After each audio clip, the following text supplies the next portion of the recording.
it's crazy because, you know, with what you went through with your mom obviously passing away, I feel like today there's a lot of kids who are probably going through that specific ordeal because of just where the world is with opiates and fentanyl and like there's a lot of kids who are dealing with their parents that are addicted or dealing with losing their parents to overdoses.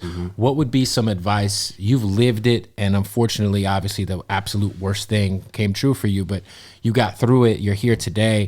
What would be some advice for someone watching this who might be dealing with someone who they love that's going through something like that you could give them that maybe, you know, you lived it for them, kind of? Counseling. Talk to somebody. You know, I wish I would have started sooner. I just actually started mental health counseling, childhood trauma counseling. And I'm okay speaking about it because it's something that, you know, when you're a strong person and you're able to take the world on your shoulders and perform under pressure, oftentimes you train yourself to think that you don't need, you know, counseling, or you don't need to talk about things that really bother you. Like, it isn't until something really triggers you that you realize you ain't healed. And I've had those instances in my life, and I've ruined relationships because of those types of things. So I was like, you know what? Let me do this for myself so that, you know, I can have a family one day, so that I can be a father one day, so that I can be a better brother, so I can be a better friend. Like, you know what I'm saying? It affects every part of your life as you get older because those things don't just leave. You know, for me, it was definitely a driving force. It taught me how to be numb. It taught me how to be perfectionist. It taught me how to just focus on work. But it didn't teach me how to heal. So I had to take that upon myself. So I would say, man, mental health is a real thing.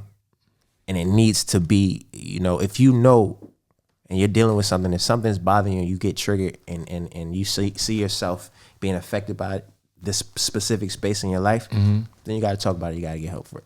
Yeah, I think just it's important for you to talk about that because it lifts the stigma. And I think that the stigma started to get lifted, but like when you're somebody who is the head of the household, who so many people depend on, you're a leader in your group, your life, it's like, who do you talk to? Right. Like who are you it got to be somebody you trust. It got to be somebody you trust, a trusted source, and you got to feel comfortable, but definitely don't push it under the rug. You know, you can't force someone to stop using. You can't force, you know, someone to see how they're hurting you. Sometimes they don't know because it's a disease. You know, addiction is a disease, man, and it's like it's something that attacks people physically and spiritually.